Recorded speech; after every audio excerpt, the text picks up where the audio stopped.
So what can you do with a huge crystal from Crystal Parade? Well, I had to put my thinking cap on and we came up with a pin twist challenge, which was very romantic. And I am doing 3 nails, but not all in this film, called Puppy Love. Now you can see this one in the nail art at night lesson next week, and the other one we showed last week. So it's a 3-part series, but we are going to do this big crystal and it's going to be held with this cute little puppy. Now what I've done is I've sized the crystal up, I've outlined it as much as possible. Sorry, can't even speak. And I've sketched out the puppy very rough, just so that I know the proportions of the head and the feet and what it's going to look like. Now I'm using Legrand gel. You can use any gel or paint for this. There's no real reason you can't use a gel polish or just a paint. What I'm doing is I'm just adding this onto the background, and we will put a matte top coat over the top, so it doesn't matter what kind of gel paint you use. Now ideally with gel paint, what really works well is that the colors blend on the actual tip. This saves us a bunch of time, because what we're doing is we're adding the light and the dark and we're blending it in so that the head portion has a bit of the shadow behind that big round nose, which is then behind the crystal, but it's all blended well together, and it doesn't take us that much time. I'm going to put dark ears, and the reason why is because we're going to use a dark brown acrylic over the top. You can do this with plasticine gel as well. We're going to put the dark brown acrylic over the top, and that's going to blend in really, really well. And it's going to be slightly 3D. So that back ear is going to be slightly 3D, and the ear on the other side that's not going to be visible while we paint is actually going to be actual 3D.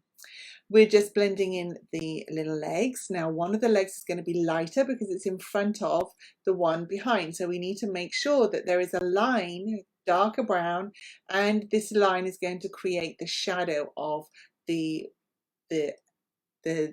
legs that are behind the other leg.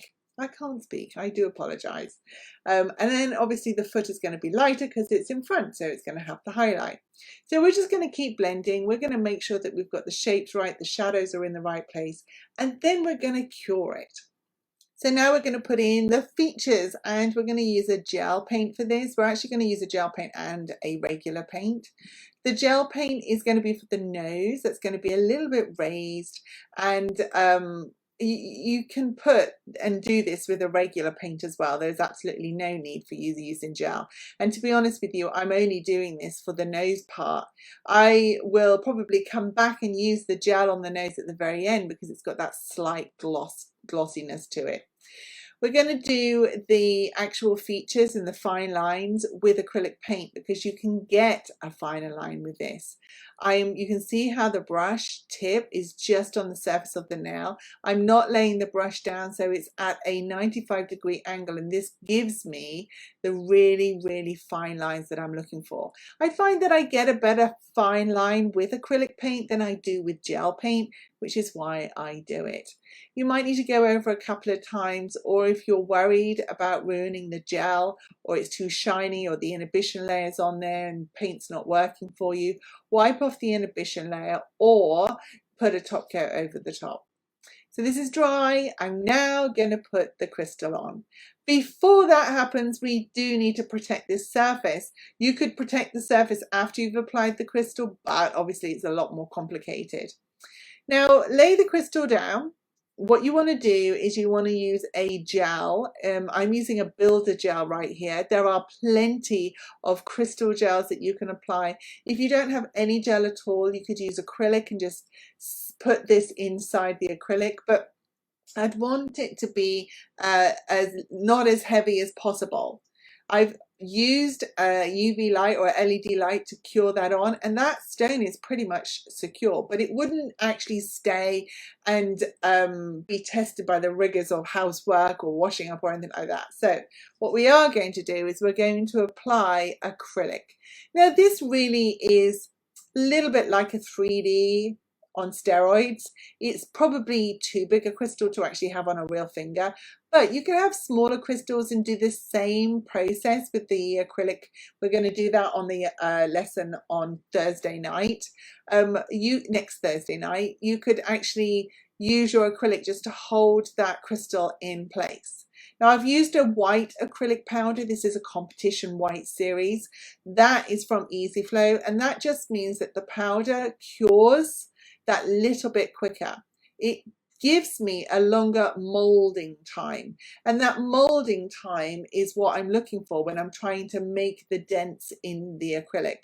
But these colored powders don't have the same properties, and you can see how they can be quite wet, and I'm using them like paint. This is the process, or the first part of any acrylic application, that wet liquidy gel-like appearance, and that's what you can use to actually color the white acrylic. You don't have to use paint. You could if you want to. There's no reason you can't. I'm just showing you a different way to color your acrylic and to have it blend. The trick is to blend whilst everything is still wet. So whilst the white is still wet, it pulls in the pigment from the brown and the yellow so that it pulls it down into that white and it stains it and it becomes a softer finish. Also with the acrylic, it gives that sort of almost fur-like texture, which is also really cute. So we don't want to cover it. We don't want to add any gloss to it afterwards. You can see I used the brown to create the 3D ear. That's just the first layer. You can keep building this up. Don't try to make it huge. And you're just laying the acrylic down, much like this paw here, on top of the area that you want it to go on. You need to make sure that you use the acrylic in the correct consistency. So these dents, it would be pointless for me to put them in if that acrylic was still at that wet stage, you know, that gel-like stage, because it would just spring back to its original shape. What I need for it to be is at its moldable stage, and certain acrylics do that over others. So I think I've pretty much applied the acrylic portion onto this puppy.